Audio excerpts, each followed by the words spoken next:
I think that this country is built on using the Bible, not even 100 years ago, to defame and to dehumanize black people. There has been use of the Bible specifically when people used to come into the church and talk about how slaves should obey their masters, and how that's what the whole relationship between white and black people were. I think that this country specifically has a lot of racist rhetoric that is built in.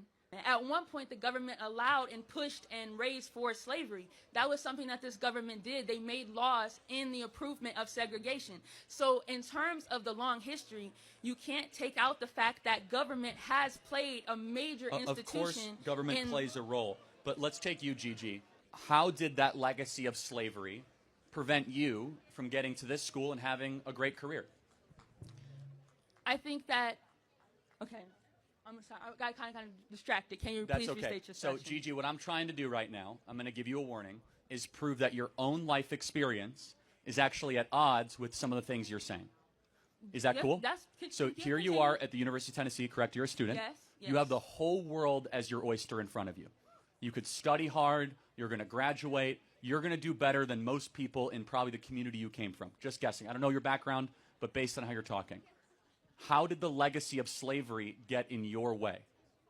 I will say the legacy of slavery got in my way in the way that I am not a legacy child here.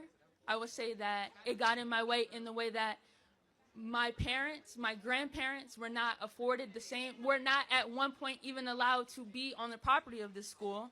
I think that is one of the things that has gotten into this way. But you're here. It didn't get in the way. So here's the attitude I want you to adopt, Gigi, and I'll close with this. Instead of just looking at everything in the past that's wrong and bad through a victim lens, say, you know what? It's still going on. Okay, one sec. Say, you know what? I'm an American, and I'm going to use my mental energy to say, despite all of that, I get to succeed and flourish and prosper as a black American at the University of Tennessee.